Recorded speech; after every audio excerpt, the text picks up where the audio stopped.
Hello， 大家好，我是郭仔，我是一个 Minecraft TV 圈1000多订阅的小 YT。今天这部影片呢，我想要跟大家分享关于 Minecraft 儿童内容的黑暗面。那这些东西呢，都是在会考那一阵子，一个我很喜欢的国外 YouTuber viprah 做过影片讲解过的。那虽然这些事情还没有传到台湾，但是越来越多 YouTuber 正在试水温，尝试把自己的内容更加的儿童化。因此，我们难保这些事情不会蔓延。我希望借由这个翻译影片，加强大家在这部分议题的了解。除了知道国外的时事以及面对的问题，同时也防范相同内容在台湾发生。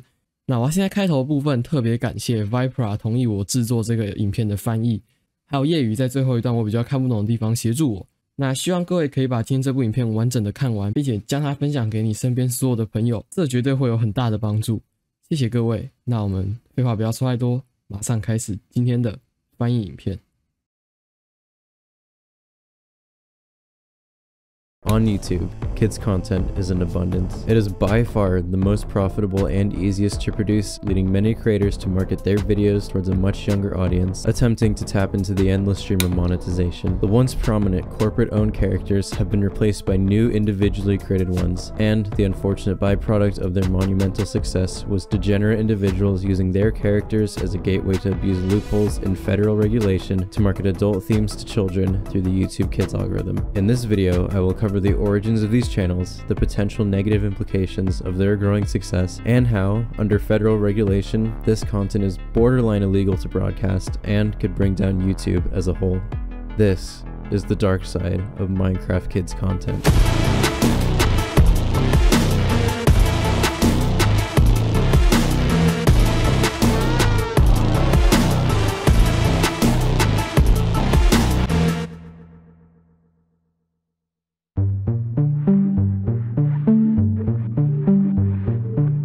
Fully understand the scope of the situation, we're going to go back to the beginning of this new wave of kids content. More and more parents are, out of convenience, replacing babysitters and traditional parenting with tablets, oftentimes with unrestricted internet access, which is already a problem in and of itself. This has resulted in young children, ages 2 to 5, becoming not only the largest but also the most monetizable audience on YouTube, given their endless amounts of free time and the general family-friendly nature of kids content. Seeing this opportunity, many already successful channels in the Hypixel Bedwars community began switching to more general Minecraft content targeted towards this younger audience. This notably included Not Nico and Deadfear, who, in late 2022, both went dark on their already large communities in favor of rebranding and starting 2 entirely new channels focused on creating content for children. Since then, both have experienced monumental growth, accumulating around 1 billion views in less than a year and successfully merging their content into the YouTube Kids algorithm. Fast forward to the present day, and they have basically become household names, with kids identifying more with their Cash and Nico characters than previously untouchable corporate entities such as Elmo or Bob the Builder. However, as with all great success stories, especially involving financial gain, their success grabbed the attention of flocks of people hoping to replicate it, creating an endless supply of garbage videos branded as kids content. And,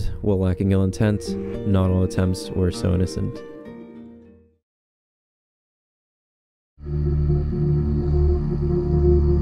The creation of bootleg Cash and Nico channels was inevitable, with money-hungry individuals deceiving children into watching their content while under the impression that it was from their favorite YouTubers. It is still something that is regularly happening, and while the videos are lazy and poorly made, they are still relatively harmless. However, once you start going further down the rabbit hole, the content itself starts to get a little more questionable, and it keeps going, and going, and going, and eventually you get to this point. Just straight up pornography, gore, and violence being marketed to kids using these characters as a gateway. If this sounds eerily familiar, it's because this exact situation has happened before, which led to one of the largest controversies and lawsuits in YouTube's history, known as Elsa Gate, and its resurgence using these individually owned and created characters as a loophole around federal content regulations could have catastrophic consequences for YouTube as a whole, which I will get into later on. But for now, let's take a closer look at the content itself. Google largely favors watch time in the YouTube algorithm, meaning there are thousands of hours of this garbage degenerate content to sift through. But lucky for you, I've taken the liberty of doing so. And oh my god, is there a lot of it. Children ages 2 to 5, the primary target of these channels, are at the most impressionable and vulnerable points in their development. So with that in mind, here is a summary of a few of the concepts that are being taught and promoted to your children or younger siblings throughout their favorite content. Violence, Freeze thug. Profanity. You dirty assholes. That I shit myself. We'll attack these assholes. The bastards. You assholes. Sexual or suggestive imagery. Childbirth. Nudity. Self-harm. Guns/firearms. Police brutality. Slavery. And he's willing to buy you into slavery. Rape. We just tied you to the bed. Just don't shout and everything will be fine. Suicide. Gore/severe bodily harm. Scat fetish. Pee fetish. Bondage. Sexualization of babies. Satanism/devil worshipping. You're right. You need to do at least something. War. And crimes. So many crimes that I had to give them their own section. Invasion of privacy. Trespassing. First-degree murder. Second-degree murder. Second-degree attempted murder. Forced captivity/hostages. Kidnapping and child abduction. Assault with battery and other bodily harm. Human trafficking. Stalking with fear of violence. Armed robbery. Theft. Production and distribution of child pornography. Sexual assault and harassment. Breaking in and entering. Public nudity/indecent exposure. Non-consensual distribution of pornography/revenge porn. Rape. Destruction of property. Extortion. Aggravated assault. Theft of government property. Illegal furnishing of drugs. Drug-facilitated sexual And assault. they fall asleep from this potion and how strong it is. I've long wanted to know what's in Zoe's stomach. Now we have a chance to check it. Assault with intent to inflict bodily harm. Assault and intimidation. Grand larceny. Animal abuse/cruelty. Child endangerment. Child neglect/abandonment/desertion. Reckless driving. Grand theft auto of a government vehicle. Mutilation. Arson. Forced suicide. Coercion and intimidation. Assault with intent to kill. Organ theft. Assaulting a police officer. Video voyeurism with indecent intent. Premeditated murder. Bribery. Terrorism/genocide.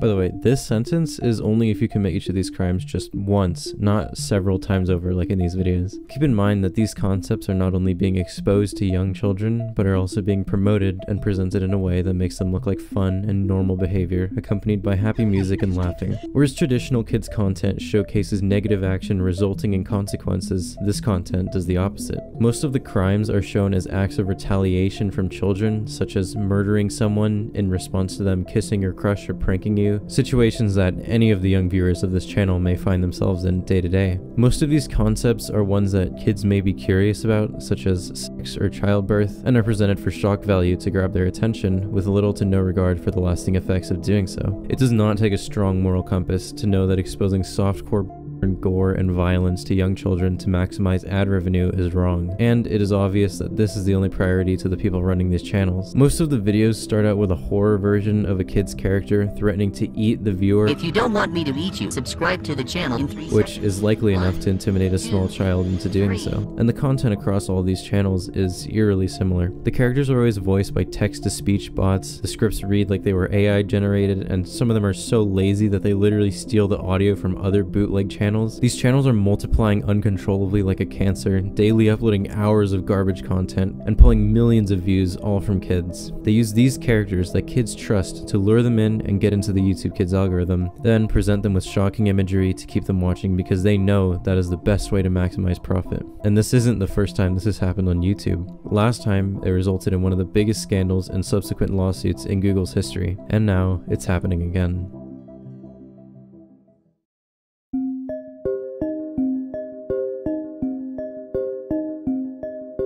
In 2017, the commentary community on YouTube caught wind of a ring of channels exposing children to inappropriate topics by disguising it as kids content. They did so by using family-friendly characters such as Spider-Man and Elsa to sneak into the YouTube Kids algorithm, then pairing it with adult or sexual imagery to grab their attention.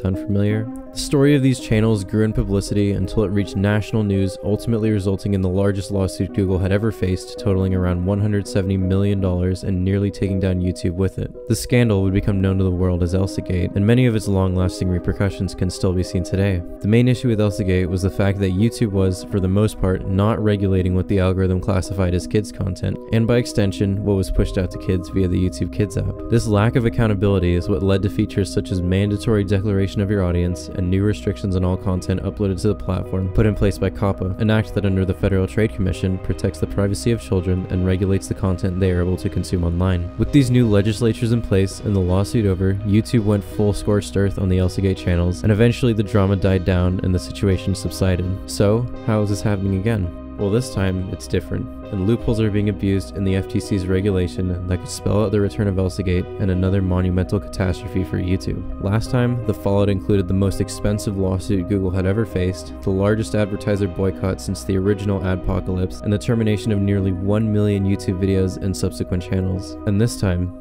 it could be much worse.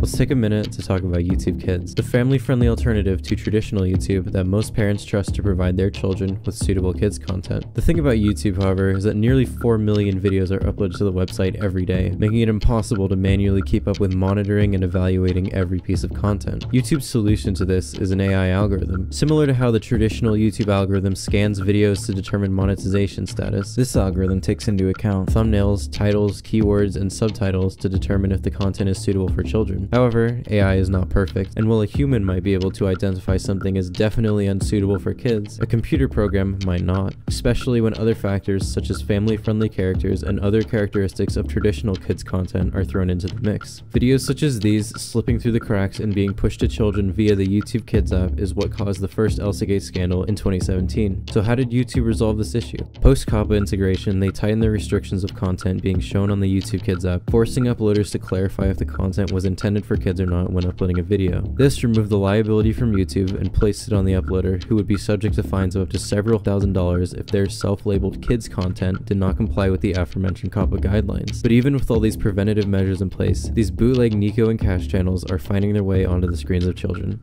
Let's talk about how.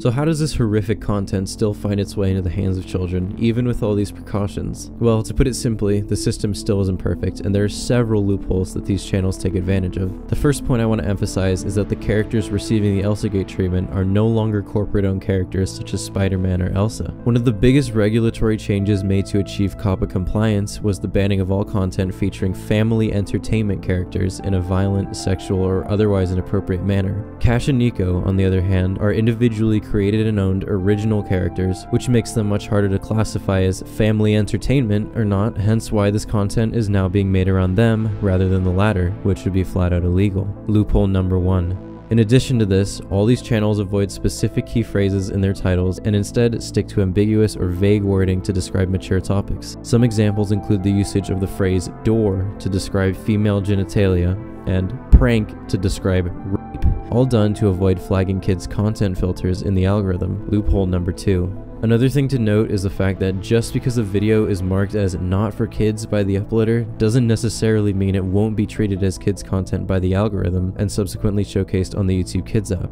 Several large creators that make kids content do not mark it as such, as can be seen by their comments still being enabled, yet their content is still being showcased on the front page of the YouTube Kids app. An easy way to tell that a video has been pushed through YouTube Kids is that it'll have a couple 100,000 views, but only a few likes and comments despite them still being enabled. This is because the YouTube Kids UI disables the ability to interact with the video at all, and is something that can be seen in most of these channels, suggesting that these videos are likely still being displayed on the YouTube Kids app despite the increased regulations and precautions put in place to prevent this exact scenario. Another loophole to bypass COPPA.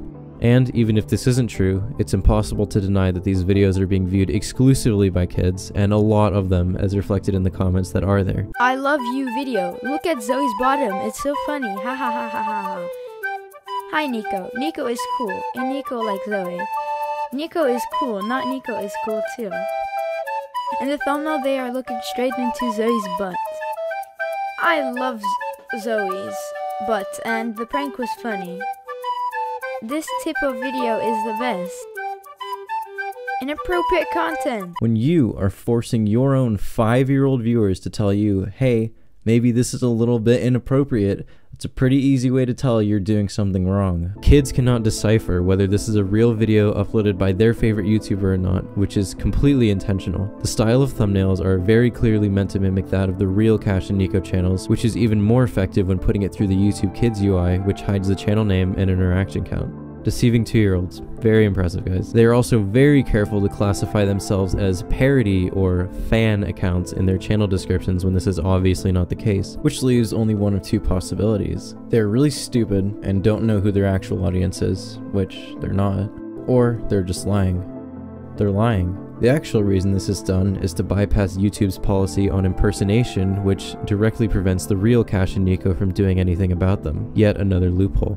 These aren't inexperienced individuals trying to grab a quick dollar. This is a well-organized operation run by people with experience, abusing every loophole they can to cover all their grounds. And they are somehow still operating while their content poisons the minds of millions of kids around the world.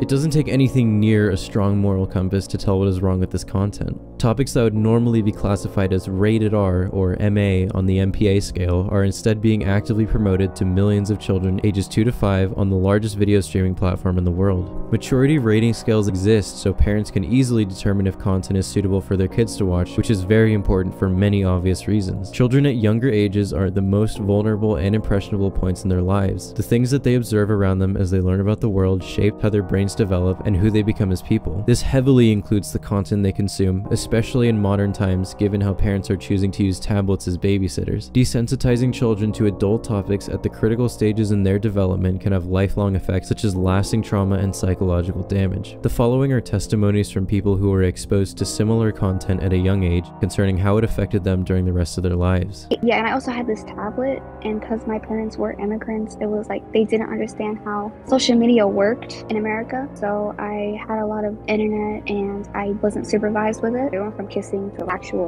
and I didn't know what it was like, but I kept watching it because it was like My Little Pony, you know. And then what happened with that is that it ended up like physically and mentally changing the way my body and mind work. It could have been a lot differently for me if I just didn't watch those videos. And mentally, like, it became like an addiction, and it wasn't just ponies anymore. It was just like everything I could watch, you know. It was like a really bad porn addiction, and it was like in 6th grade.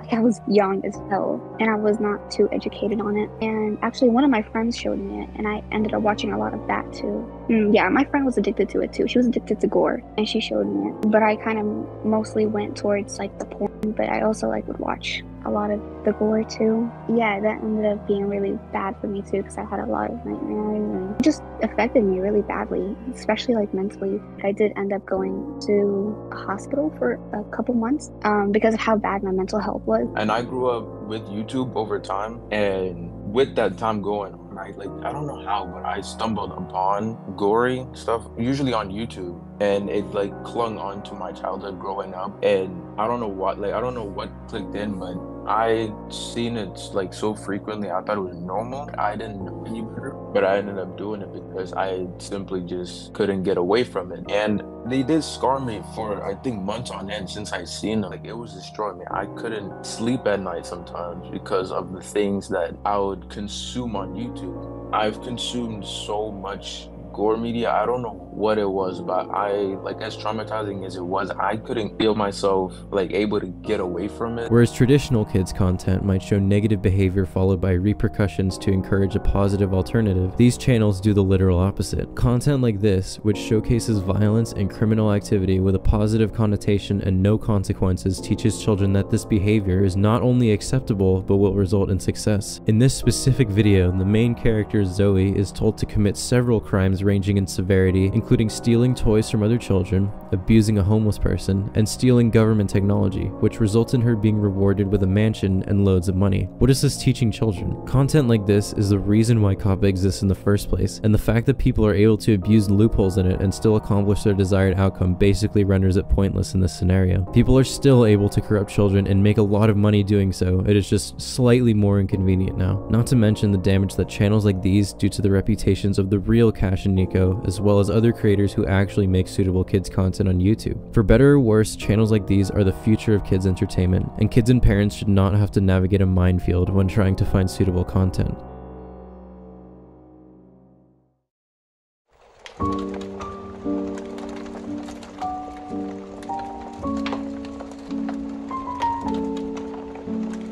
I care about this issue a lot. I have younger siblings who enjoy the type of content Cash and Nico make, and who I would not want exposed to the horrors of imitation channels like these looking to make a quick dollar at their expense. But the sad reality is that this has already happened to millions of kids around the world. Degenerate people like this will always exist. People who only care about money and have no regard for the lasting damage they will leave to a generation of children as collateral. And as long as it's profitable, they will continue to pump out this garbage content, and it will still be accessible to children in one way or another. I obviously have no experience with being a parent or running a multi-billion-dollar corporation, so I really have no business telling people what to do. But I have a few suggestions of things I think would help the issue, starting with parents. Firstly, don't give your kids unrestricted internet access. While these loopholes may work to bypass an algorithm, they won't work to bypass your judgment as a parent. Anyone with any amount of common sense should be able to tell that this content is not suitable for children. Take control over what videos your children are watching online. Essentially, stop being lazy. But I understand it's impossible to give your full attention all day. And if it's too much work, then just don't give your children internet access at all. Instead, have them watch traditional kids programming from KPVS or Disney Channel. This content is all strictly regulated and has been approved for an audience of this age, so you can safely sit your kid down to watch it without then having to explain to them what Satanism or bondage is.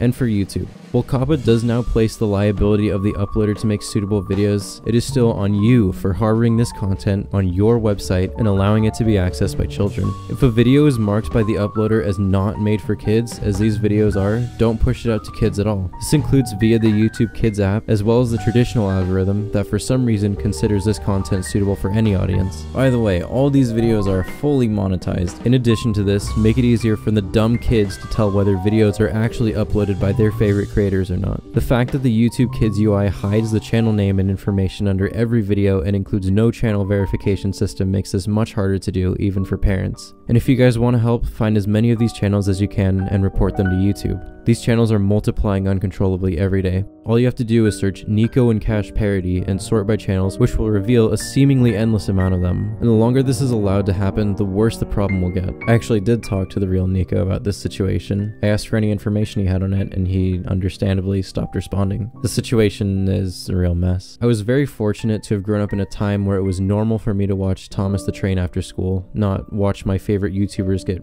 raped and pee on each other. This is something I'm very grateful for, and I do not want to see the next generation of children get their minds corrupted by degenerates looking to maximize their profits. The reality is that, for better or worse, YouTube Kids content is replacing standard televised kids programming, and these individual channels now have significantly more influence over children while being significantly less regulated. People like this are testing the waters and figuring out how far they're able to push the boundaries and still be allowed on the internet. And when they reach these boundaries, if some overlying authority doesn't step in like YouTube or the FTC, they are left to establish the boundaries themselves. Last time this happened, Elsa Gate nearly brought an end to YouTube as a whole. Don't let it get to that point. Do something before it's too late.